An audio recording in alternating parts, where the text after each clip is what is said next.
Cet épisode est une présentation d'Intact Assurance. Salut tout le monde, bienvenue à notre première de Planète Quad de la nouvelle saison. On est à l'espace événementiel à Sainte-Béatrix.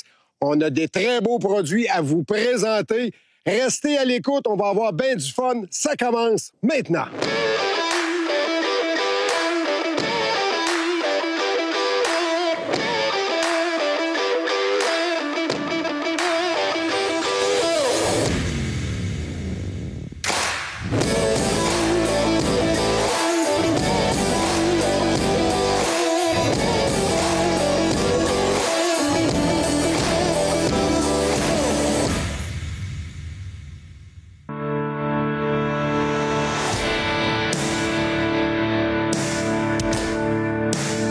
On a réussi à mettre la main sur cette belle machine-là. On parle du Maverick Air XRS. Je pense qu'on est les premiers au Québec à vraiment en parler. Et puis, on a la chance de l'essayer en plus. On est sur un beau site, l'espace événementiel à Sainte-Béatrix. Donc, on va être capable de faire vraiment des obstacles, de faire un peu plus de vitesse. On va être capable de vous le montrer comme il faut.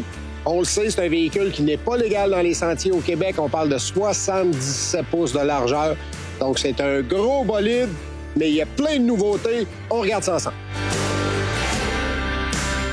On a la version XRS avec la suspension électronique, la Smart Shock. Ça ressemble à ce que vous avez déjà vu, mais détrompez-vous, c'est complètement nouveau. On parle d'un nouveau châssis, nouveau système de suspension, nouvelle motorisation, nouvelle transmission.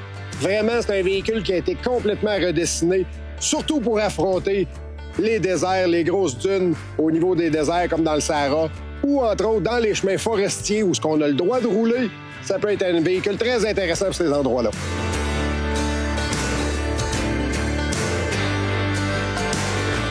Je pense que ce qui est vraiment la grosse nouveauté au niveau de ce bolide-là, c'est côté transmission. On est habitué depuis des années à avoir des transmissions à courroie, des CVT qu'on appelle.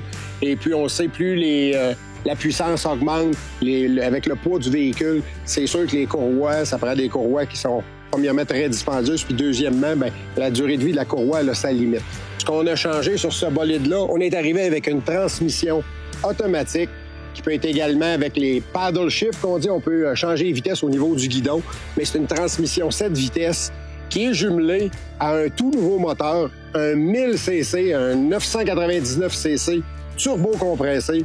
On parle de 240 chevaux. Si on regarde côté suspension arrière, on voit vraiment qu'il y a une énorme différence avec les versions Maverick précédentes. La suspension, les bras de suspension, c'est tout beaucoup plus gros. On le remarque facilement à l'œil nu. Nouveau concept de bras au niveau du point d'attache des roues à l'arrière. Et puis, on y va avec les Fox Podium 3.0 en arrière. C'est très gros. On parle d'énormément de débattement. On parle de 25 pouces de débattement, ce qui avait jamais été vu à venir jusqu'à maintenant au niveau de chez BRP, au niveau des véhicules hors route. Donc, on a un véhicule qui a des possibilités quasiment illimitées, tant au niveau des bosses en sentier que pour quelqu'un, par exemple, qui veut faire du rock crawling, qui veut faire de la bosse à basse vitesse, on a un véhicule qui est parfaitement adapté pour ça. Côté des pneus, maintenant, on est allé avec des ITP. Du côté de chez Can-Am, c'est un pneu qui est connu, mais qui est immense. On parle de 32 pouces de pneus avec des rimes de 16 pouces. Très important, surtout dans un type de véhicule comme celui-là, les fameux beadlock qui viennent limiter la possibilité de déjanter le pneu.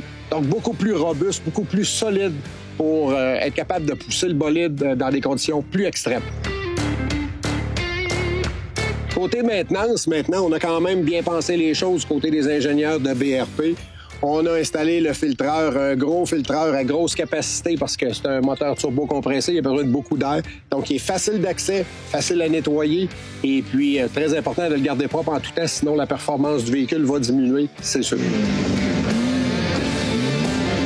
Pour les habitués des moteurs Rotax, ceux qui ont fait des changements d'huile, entre autres sur des moteurs 900 Ace turbo dans le monde de la motoneige, etc. Donc, on a un concept qui est un peu similaire. On reconnaît l'habitacle du filtre à l'huile qui est sensiblement le même. Donc, on voit au niveau de la possibilité d'atteindre les pièces, donc est quand même assez facile, étant donné que le véhicule est quand même très haut. On a de la place un peu partout pour aller faire notre maintenance. Et puis, si vous remarquez, on voit les gros bras au niveau du châssis du véhicule. C'est fait solide. Si vous regardez ici, même chose du côté du swing arm à l'arrière, où on a un gros bras qui est très gros, qui est fait très fort. C'est fait pour le gros travail. Si on regarde maintenant à l'avant, c'est probablement l'endroit où c'est le plus spécial, où le plus de différence qu'on remarque à l'œil nu. Le système de suspension est très différent de ce qu'on connaissait précédemment. Donc, on a un système de bras de pivot qui vient par-dessus la roue, qui fait en sorte qu'il donne une meilleure précision lorsqu'on tombe dans les bosses. Lorsqu'on est dans les bosses à plus haut régime, on garde une meilleure stabilité du véhicule. C'est un système qui est tout nouveau au niveau du monde du side-by-side. Maintenant, si on regarde à l'avant, on a gardé la même idéologie qu'à l'arrière. On a des barres de conduite qui sont énormes. Ce véhicule-là, il est fait vraiment robuste de partout. Lorsqu'on regarde le devant, les bras de suspension avant sont beaucoup plus gros, en forme triangulaire, qui fait en sorte qu'on a une belle précision de conduite. Donc, on a vraiment un véhicule qui est conçu de façon beaucoup plus robuste que ce qu'on a connu des versions précédentes des Maverick. Comme vous pouvez voir, c'est immense comme véhicule. À l'avant, on retrouve enfin des phares OLED de série et puis belle signature au niveau du pare-choc à l'avant. Et puis, bien entendu, caméra à l'avant et à l'arrière. Ça aussi, c'est quelque chose qu'on n'était pas habitué chez Can-Am. Donc, vous êtes en mesure de voir de très près ce qui se passe à l'avant du véhicule. Exemple, surtout lorsque vous faites du rock crawling. Donc, ça donne une belle vision de ce qui se passe à l'avant du véhicule. Autre concept qu'on demandait depuis longtemps, bien on l'a sur le Maverick Air. Les portes maintenant s'ouvrent par l'extérieur et l'intérieur. Et on a une porte complètement pleine qui vient fermer de façon étanche, si on veut, pour protéger l'intérieur de l'habitacle. Donc ça, c'est un point d'amélioration flagrant qu'on demandait depuis des années sur les versions précédentes des Maverick. Eh bien, on l'a maintenant sur la version Maverick Air. À l'intérieur maintenant, en fin de série, ceinture de sécurité en 4 points d'attache. On le demandait sur les versions précédentes des Maverick X3. Donc, c'était une option. Maintenant, c'est de série. Donc, ceinture en 4 points d'attache. Donc, on est bien assis. On est confortable au niveau du banc. On a des bons appuis lombaires. Par contre, on a gardé la même position qui est un peu plus inclinée vers l'arrière. Ce qui fait en sorte qu'en conduite, au niveau de sentiers ou des chemins, il n'y a pas de problème. Par contre, lorsqu'on fait un peu de rock crawling, c'est là que l'avantage d'avoir une caméra à l'avant devient important parce que c'est très difficile de venir voir à l'avant du véhicule parce qu'il est très imposant. Donc, de là, l'utilité d'avoir une caméra à l'avant du véhicule lorsqu'on roule à des vitesses très basses pour être capable de grimper, par exemple, ou faire des ascensions. Donc, plus facile d'utilisation avec la caméra. Côté interaction avec le pilote, maintenant, on a 2 écrans. On a l'écran digital standard qu'on connaît depuis plusieurs années de 4,5 pouces. Et cet écran-là est jumelé au 10,25 pouces, l'énorme écran qu'on connaît bien chez les produits BRP depuis quelques saisons. On l'a dans le monde de la motoneige, entre autres, donc un gros écran tactile qui est complètement interactif. Connexion Bluetooth avec le téléphone, les cartes, etc. Tout est disponible au niveau de cet écran-là. Donc, ça fait en sorte qu'on a une belle vision au niveau de ce qui se passe, au niveau du compteur, au niveau de la révolution par minute, au niveau de la cartographie également. Donc, c'est bien, c'est très, très bien pensé et c'est facile d'utilisation aussi. La transmission DCT permet un mode complètement automatique à cette vitesse où il y a également ce qu'on appelle les paddle shift, où on est capable de rétrograder ou de monter les vitesses directement à partir du volant. Petit volant qui est vraiment de style course avec une bonne grippe. Et on a également les contrôles. Donc, on a 3 possibilités, si on veut, pour contrôler une bonne partie des options sur le véhicule. Au niveau du guidon, directement au niveau de l'écran 10,25 pouces ou juste en dessous où on a des boutons pour être capable d'ajuster la servo-direction, la suspension du véhicule, le mode moteur, etc. Donc, on a 3 endroits où on peut travailler au niveau des options du véhicule. Si on regarde maintenant au niveau du bras de vitesse, très simple. Reculons avant et par la suite, les modes sont au niveau des boutons un peu plus bas. Donc, on peut passer au mode neutre, on peut passer au mode stationnement, au mode park. Et on a également le low et le high. Donc, c'est quand même assez important parce que on a 7 vitesses, mais 7 vitesses en mode low versus en mode high. Il y a une grosse différence entre les deux. Et vous avez également les modes de conduite qui sont le mode standard, le mode sport et le mode sport plus. Donc là aussi, la révolution moteur et la puissance n'est pas la même. Donc, lorsqu'on le roule dans le mode le moins performant, on sent vraiment que le véhicule est beaucoup plus doux. Le mode du centre, du milieu, si on veut, là, on a un véhicule qui est performant. Et puis, lorsqu'on va en mode sport plus, là, on tombe vraiment dans le mode qui donne la pleine puissance des 240 chevaux.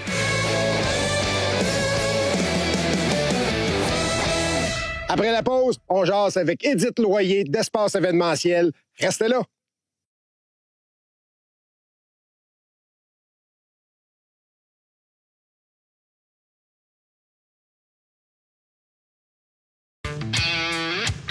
Procurez-vous le magazine Planète Quad, la référence dans le domaine du quad au Québec.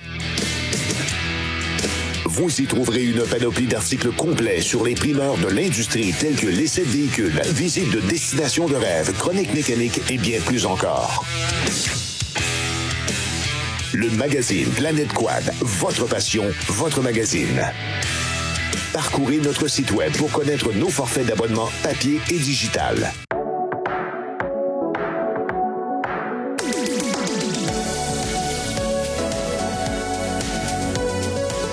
Là, j'ai la chance d'être avec Édith Loyer. Édith, t'es la propriétaire, une des propriétaires, entreprise familiale. Hey, parle-nous de ça. C'est quoi l'espace événementiel puis le beau terrain où est-ce qu'on est? Ben oui, espace événementiel, on est situé à Sainte-Béatrix. Pour ceux qui ne savent pas c'est où, c'est un petit coin reculé dans la Naudière Nord. Donc, on est vraiment un ancien terrain de golf. Fait que la place, on en a en masse pour s'amuser. Puis nous, quand on a pris possession du terrain, le golf, c'est pas ça qui nous intéressait. Fait qu'on s'est dit, qu'est-ce qu'on peut faire avec le terrain?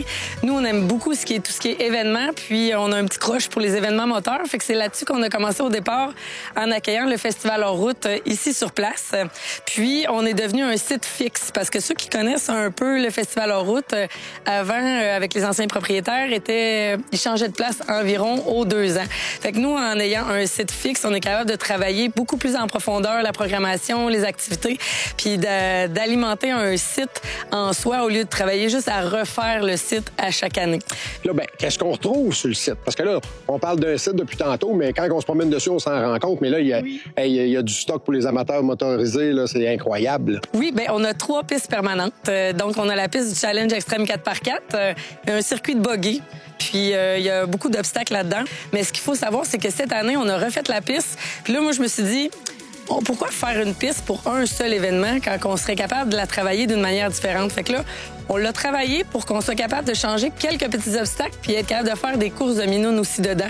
Fait qu'on a rajouté ça cette année dans notre programmation puis je pense que ça va donner un gros wow de plus. On a une petite piste de motocross aussi pour les enfants. Donc, nous, notre créneau dans le Festival hors route, là, c'est passion, plaisir et famille. Fait qu'on trouve ça vraiment important de travailler autant avec les adultes, mais avec les enfants, puis de leur donner la passion du moteur, puis de conduire. Fait que on rouvre toujours la piste à chacun des événements, mais je te le dis, les bénévoles qui sont là sont essoufflés en fin de journée parce que ça l'arrête jamais, jamais, jamais. Les jeunes, ils continuent, puis ils veulent jamais arrêter. Là, en plus de ça, c'est pas mal nouveau, tu me corriges si je me trompe, mais là, tu t'es élargi un petit peu. Là, on va lâcher côté motorisation un peu, au côté moteur, mais on tombe dans quelque chose qui est vraiment glamour, on va se le dire, depuis quelques années, là. Tu t'en vas dans les rats des... Oui, c'est ça. On s'est dit, avoir un site, il faut qu'on essaie de l'alimenter. Puis c'est pas en le gardant ouvert 2 fois ou 3 fois par année qu'on arrive à faire quelque chose. Puis on s'était fait approcher par l'AREL, qui est un organisme de Gymkhana il y a quelques années. Puis on a travaillé avec eux pour une première année. Mais moi, j'aime tout le temps ça, en ajouter un petit puis de faire un ouf.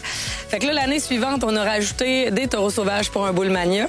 Puis cette année, on a rajouté encore des chevaux sauvages qu'on appelle un rough stock. Fait qu'on avait un demi-rodéo, si on peut dire, cette année. Ça a eu lieu au mois de mai. Mais l'engouement est là, sans bon sens. C'est super intéressant. On a eu des commanditaires et des partenaires super présents. Fait qu'on a eu un gros pont dans les airs à 16 pieds dans lequel on a rajouté des zones VIP. On voyait le manège. C'était quelque chose, là. C'était vraiment super intéressant. Puis le monde a tellement aimé ça, puis ils m'ont tellement demandé d'en avoir un autre cette année qu'on a décidé de rajouter une soirée de plus.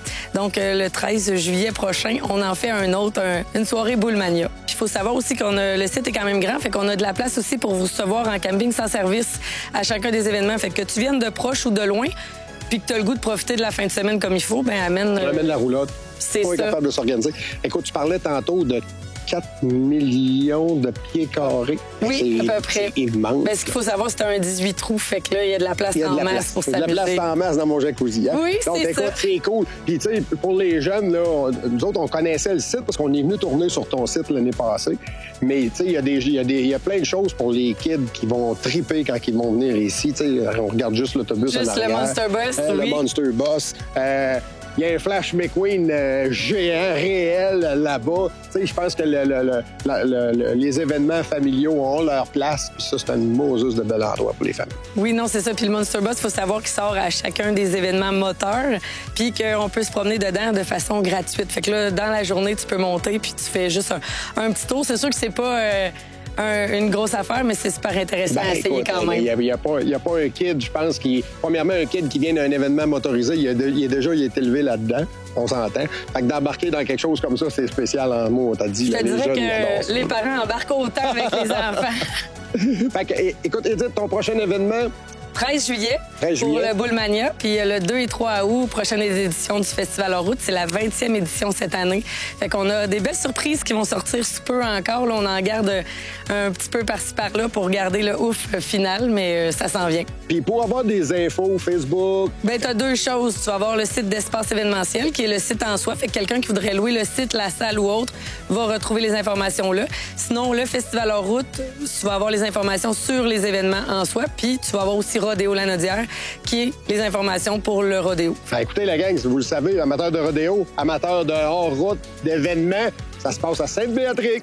Imaginez 33 000 kilomètres de sentiers balisés à découvrir en quad au Québec, en couple, en famille ou entre amis.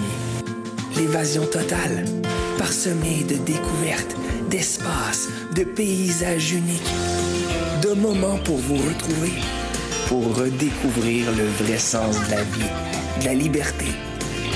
Partir en quad, c'est vivre vos vacances où celles des autres s'arrêtent.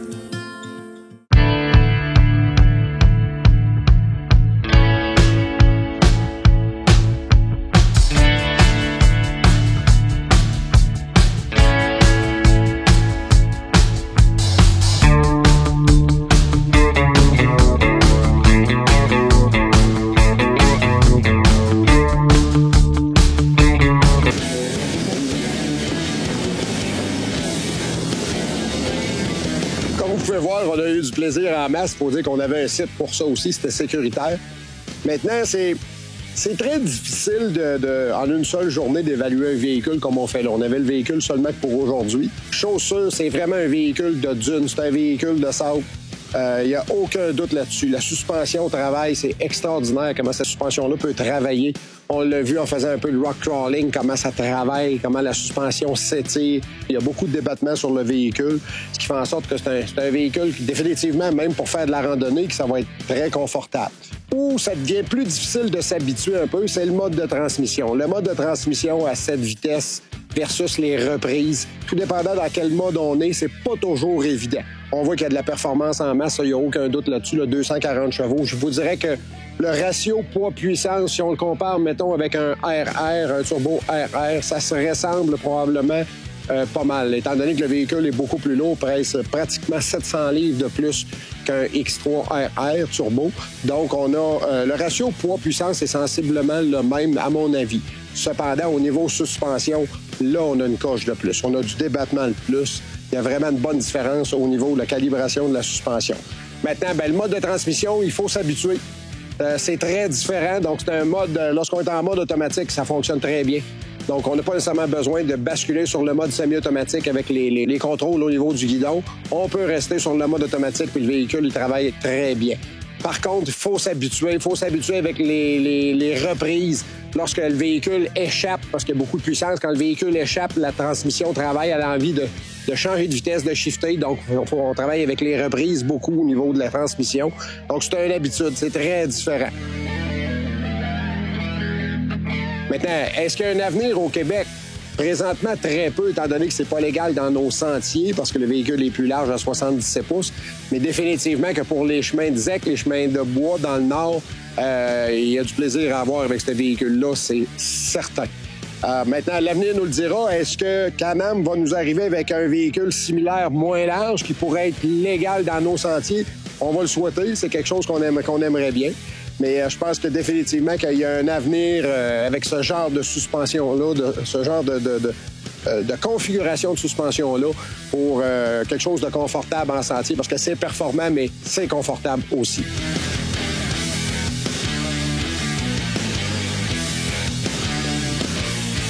Bon, si on regarde maintenant les points à travailler, ou disons les points qui nous chicotent un petit peu plus, le prix, on se le cachera pas, c'est un véhicule qui se détaille ici au Québec, 54 700 quelque chose dollars, à quasiment 55 000 $, donc c'est pas pour tout le monde, on s'entend là-dessus.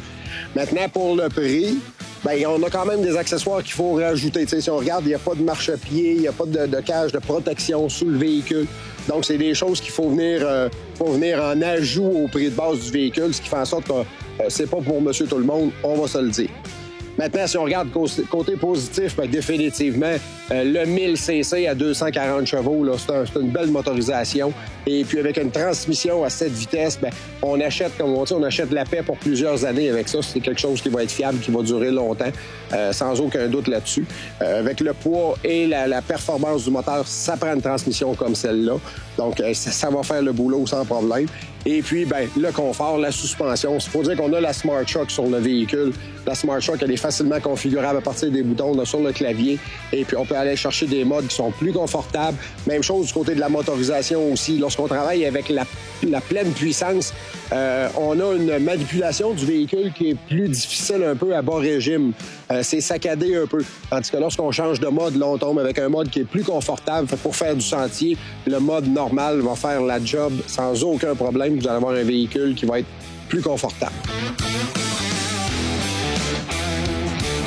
Maintenant, bien, en terminant, la gang de chez BRP, merci infiniment pour le prêt du véhicule. C'est vraiment apprécié.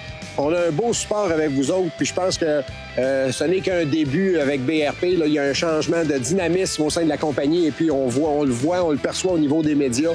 C'est le fun d'avoir du support de vous autres. On est super contents. On a quelqu'un au Québec maintenant qui s'occupe des médias. Bravo! C'est nous qui en bénéficions le plus, puis c'est également nos amateurs, nos gens qui nous suivent qui vont en bénéficier.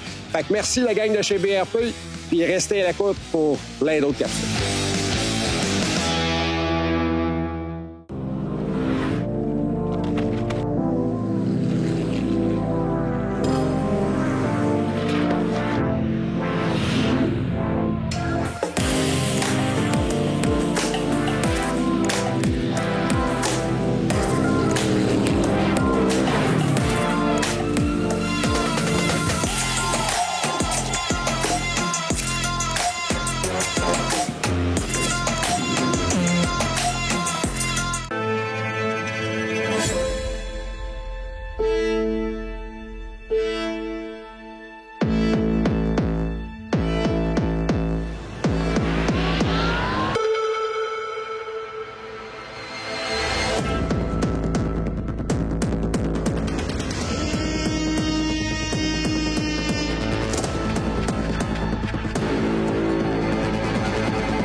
Aujourd'hui, on fait l'essai d'un beau véhicule, un véhicule qu'on a testé l'année passée, qu'on a mis dans notre comparatif d'ailleurs, qui est arrivé 3e, mais qui était très serré avec la 2e position. Bref, un véhicule qui est très comparable avec ce qui se fait dans les autres compagnies. On va parler du CF Moto, la version Touring 600cc.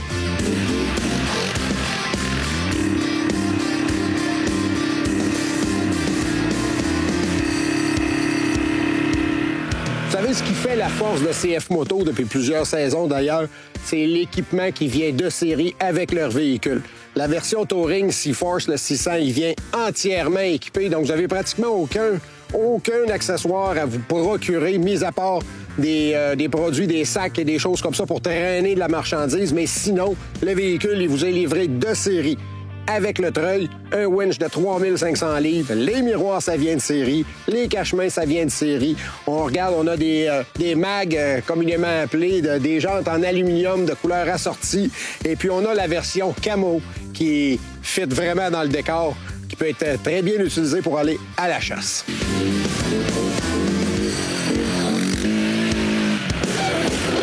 Donc, si on regarde à l'avant, le véhicule, il est muni de phares OLED. Je pense que ça, c'est quelque chose que toutes les compagnies devraient emboîter le pas éventuellement.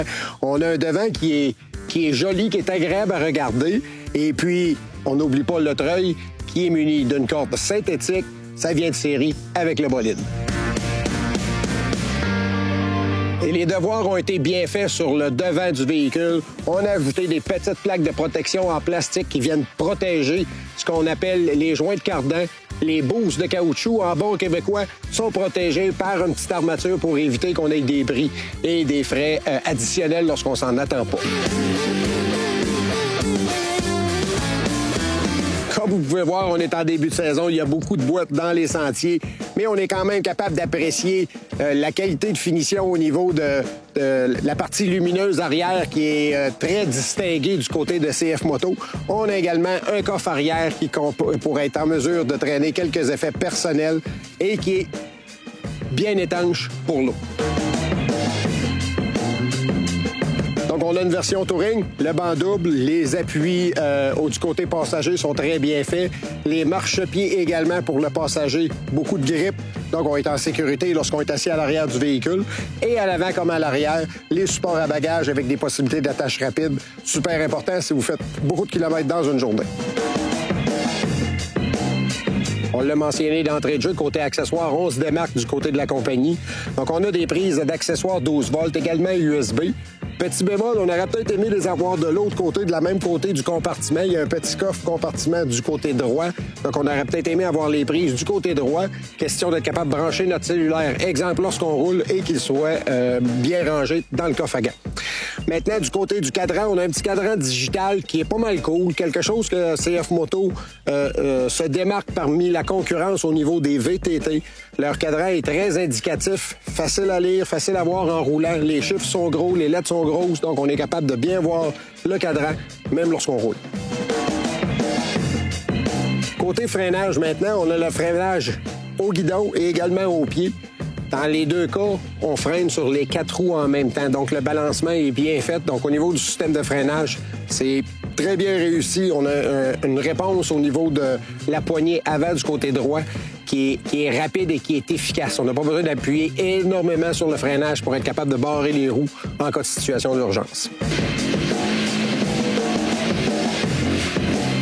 Côté motorisation, maintenant, je pense que c'est là qu'on a hâte de voir du côté du CF Moto d'avoir une plus grosse cylindrée. Le petit 600cc qui développe 40 chevaux, 36 livres de torque à peu près, fait quand même le boulot. Mais des fois, on aimerait un peu plus. C'est quand même un véhicule qui est à plus de 900 livres. Donc, au niveau de la motorisation, qui en passant, les rendements de fiabilité ont été établis depuis plusieurs années, tant au niveau du moteur que de l'embrayage. On sait que l'embrayage est signé CVTech, compagnie du Québec, qui fabrique les embrayages pour CF Moto. Donc, côté fiabilité, il n'y a pas de doute là-dessus. C'est au niveau de la motorisation, c'est là. Par contre, on aimerait peut-être en avoir un petit peu plus. Donc, peut-être que dans un avenir rapproché, on va voir apparaître une plus grosse cylindrée que le monocylindre actuellement de 600cc. Le CF Moto, le C-Force 600 est un véhicule de sentier à prime abord. OK? Bien entendu, la version camo, très utile si on veut aller à la chasse et tout ça, mais c'est un 2 places qui est très confortable au niveau des assises. La position de conduite au niveau du pilote, ça fait le travail. Lorsqu'on est assis à l'arrière également, on a des bonnes emprises au niveau des pieds. Je pense que là-dessus, la confection du véhicule a été bien passée du côté des CF Moto, entre autres pour le passager et même chose pour le pilote. On est agréablement, on est bien positionné, on est agréable. Les positions des mains sur le guidon sont quasi parfaites. Donc, de ce côté-là, un gros plus du côté du véhicule. Côté performance, maintenant, je vous dirais que c'est comparable à ce qui se fait dans l'industrie, mais peut-être un petit peu en dessous. Parce que les 40 chevaux que développe le 600, on va en retrouver un peu plus, mettons, du côté de chez Polaris avec le 570. Même chose du côté du Can-Am, on en retrouve un peu plus. C'est pour ça que souvent, la compagnie, d'ailleurs, compare ses véhicules en CC à des CC inférieurs du côté des autres compagnies pour en arriver à un comparatif qui soit plus réaliste. Et également, je pense que le plus gros point qui démarque CF Moto, c'est au niveau de l'équipement. On en a parlé, on en parle souvent. Quand vous achetez un véhicule, il est complet. Vous n'avez pas d'ajout à faire, vous n'avez pas de rétroviseur à acheter, vous n'avez pas de protègement à acheter. Ça vient de série à la grandeur sur le véhicule. Puis ça, je pense que c'est le plus gros point qui démarque cette compagnie dans le marché. Écoutez, si vous voulez un véhicule qui est bien équipé, qui va vous offrir des performances qui sont très acceptables, qui va être économique, avec en même temps des clignotants et même un klaxon, pensez-y, CF Moto, le C-Force 600 Touring, un bon véhicule.